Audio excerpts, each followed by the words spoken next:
Hello and thanks for joining us. Tonight, Ukraine's capital city is a war zone. A senior U.S. defense official says the Russians have been slowed down by a resistant Ukrainian military that's being backed by citizen volunteers. But new satellite images show a large deployment of Russian ground troops and helicopters in Belarus near Ukraine's borders. The fighting comes as the Biden administration announced it is moving forward with sanctions on Russia's President Vladimir Putin, along with members of Russia's national security team.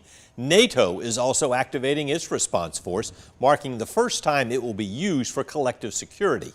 There's also a new push to stop diplomacy. Today, the United Nations Security Council voted to condemn Russia's attack on Ukraine, but Russia vetoed it. The vote, however, showed the country was alienated by the rest of the world, with no other country voting against it. 3 countries, including China, abstained.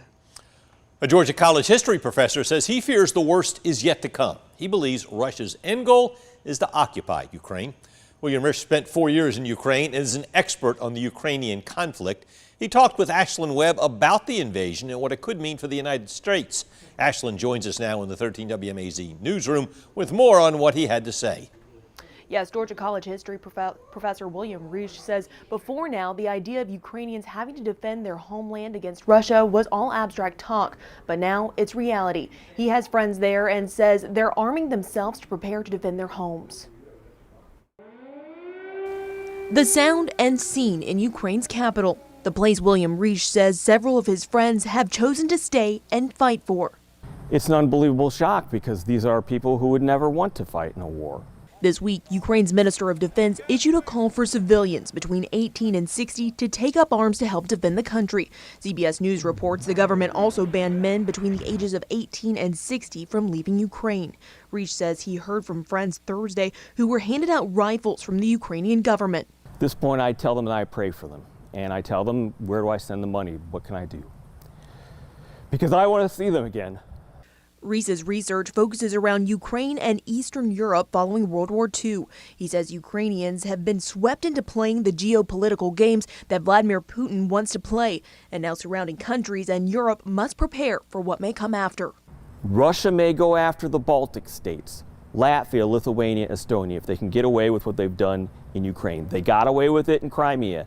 They got away with it in Donbass. If they get away with it in Ukraine, they could go to those other countries, which are NATO countries, which oblige us to defend them, which means war with Russia.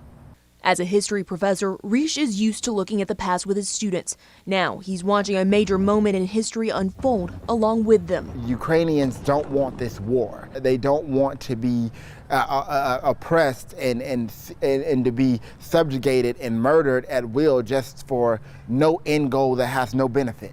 If peace isn't the first option, if negotiating and talking isn't the first option, and we're going to just constantly jump to violence, this same thing's just going to keep happening.